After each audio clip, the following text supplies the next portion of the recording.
Okay, Second Kings chapter 14. So we get another ruler. This is Amaziah. He's going to reign in Judah, basically. And so we're going to learn some more about this. Jeroboam is the king of Israel at this time. Verse 1, in the second year of Joash, the son of Jehoahaz, king of Israel, reigned Amaziah, the son of Joash, king of Judah. He was 25 years old when he began to reign, and reigned 29 years in Jerusalem. And his mother's name Jehoaddan of Jerusalem. And he did that which was right in the sight of the Lord, yet not like David his father. He did according to all things as Joash his father did. So this person here, this king, second year of Joash, son of Jehoahaz, he did like the other Joash did, basically. So he was pretty righteous for a while there, and then later went wicked. But he wasn't quite as good as David, but he was I mean, think about it, the last two or three rulers in Judah have been horrible leaders as far as righteousness is concerned. So this is an improvement anyways. Let's see, verse 3, and he did that which was right in the sight of the Lord, yet not like they. Oh, I just read that one. Sorry. Verse 4, howbeit the high places were not taken away. Now, the high places are the places where Baal was worshipped. They put the idols at the tops of the hills where everyone could see it. They could be seen. And he did not take those away. As yet the people did sacrifice and burned incense on the high places. And it came to pass, as soon as the kingdom was confirmed in his hand, that he slew his servants, which had slain the king his father. So remember, his father went bad, and so his father was killed by his servants. So now he became king, he's killing the people that killed his dad, basically. Verse 6, but the children of the murderers he slew not, according unto that which is written in the book of the law of Moses, wherein the Lord commanded, saying, the fathers shall not be put to death for the children, nor the children be put to death for the fathers, but every man shall be put to death for his own sin, basically. So this is an important point for us to understand here, that he's following basically the law of Moses. So that's a good sign. If he's following the law of Moses, he's doing more to keep the true worship of God in place, doing more of keeping the commandments. So that's a good sign. Verse 7, he slew of Edom in the valley of Salt 10,000. This valley of Salt's probably, I wonder if that's related to the Lot's wife, maybe possibility there. Valley of Salt also is a place probably near the Dead Sea where there's a high salt content, so nothing's growing over there as well. So an area where it's not growing and having any issues with that. In fact, 7a is 2 Samuel 8. Basically, the Valley of Salt was mentioned back then as well. So probably near the Dead Sea, in an area that's been wiped out, maybe the old ancient areas of Sodom and Gomorrah. So he took Selah by war and called the name of it Joktheel unto this day.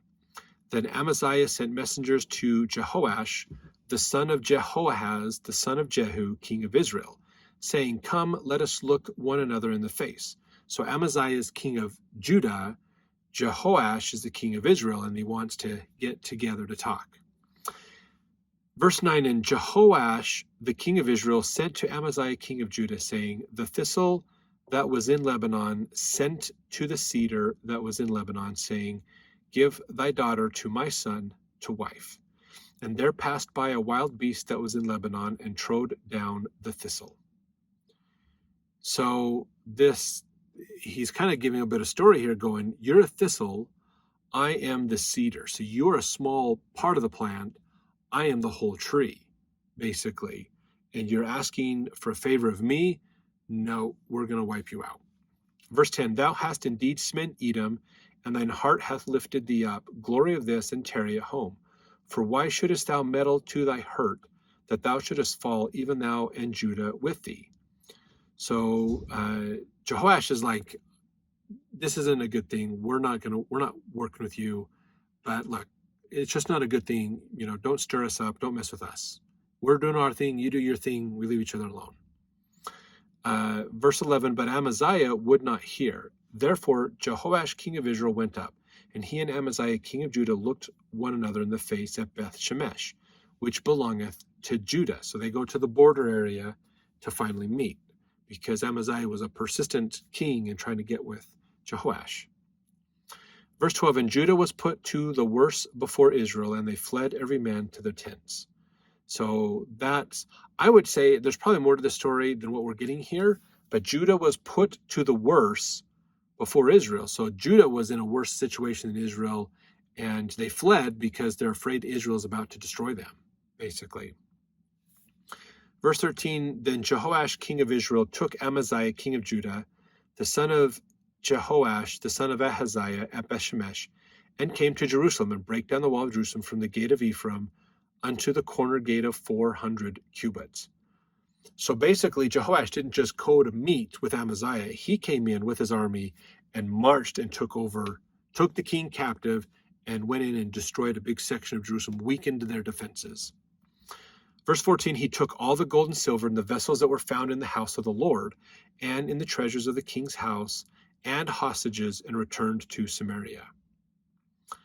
Now the rest of the acts of Jehoash, which he did, and his might, and how he fought with Amaziah, king of Judah, are they not written in the book of the Chronicles of the kings of Israel? And Jehoash slept with his fathers and was buried in Samaria with the kings of Israel, and Jeroboam his son reigned in his stead.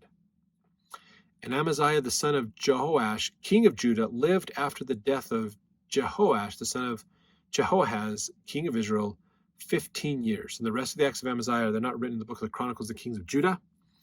So this is the Israel, basically the king of Israel comes in, takes the king of Judah captive, destroys some of the defenses of Jerusalem, and basically kind of usurps the power, basically. Verse 19, now they made a conspiracy against him in Jerusalem, and he fled to Lachish, but they sent after him to Lachish and slew him there. And they brought him on horses, and he was buried at Jerusalem with his fathers in the city of David. This is, let's see, excuse me. It doesn't tell us specifically in those verses who it is that they're going after. But what it looks like happened was Amaziah died, Jeroboam reigns in his stead. Israel, the armies of Israel, pursue him to get rid of him, basically. They pursue him, they eventually find him and kill him. So Judah still doesn't have a king, basically. Israel's kind of taken over. Verse 21, and all the people of Judah took Azariah, which was 16 years old, and made him king instead of his father Amaziah. And so now another son is going to be put in as king. Verse 22, he built Elath and restored it to Judah after the king slept with his fathers. In the 15th year of Amaziah, the son of Joash, king of Judah, Jeroboam, the son of Joash, king of Israel, began to reign in Samaria and reigned 41 years. And he did that which was evil in the sight of the Lord. He departed not from the sins of Jeroboam, the son of Nebat, who made Israel to sin. So again, we have this trend that Jeroboam, one wicked king basically set this pattern for centuries of idolatry and rampant wickedness and problems. So Israel as a nation has gone very bad. Judah is still trying to hold themselves together and still worship the Lord from time to time. But they're still worshiping Baal and having problems as well. And then hating Israel. Judah and Israel still hate each other. Verse 25, he restored the coast of Israel from entering of Hamath unto the sea of the plain, according to the word of the Lord God of Israel, which he spake by the hand of his servant Jonah, the son of Amittai the prophet, which was of Gath Hepher. So we're going to learn about Jonah in another chapter. So again, some of these books and some of these stories actually in the timeline overlap with each other, but we're getting this little bit of a timeline, then we go back and learn a little bit more, then go back and learn a little bit more at different times, basically. Verse 26, for the Lord saw the affliction of Israel, that it was very bitter. There was not any shut up, nor any left, nor any helper for Israel. And the Lord said not that he would blot out the name of Israel from under the heaven, but he saved them by the hand of Jeroboam, the son of Joash. Now the rest of the acts of Jeroboam and all that he did and his might, how he warred and how he recovered Damascus and Hamath, which belongeth to Judah for Israel, are they not written in the book of the Chronicles of the kings of Israel? And Jeroboam slept with his fathers, even with the kings of Israel, and Zechariah his son reigned in his stead. So Jeroboam came up. It wasn't necessarily a super righteous king of Israel, But he was able to get back. Remember, the Syrians had come in and done a lot of occupation. They pushed them back, and now they've gotten those things back. So I want to follow up this a little bit. In the last chapter, we talked about the timelines of history. So to give you an idea about this is at the time, let me see, I wrote it down here.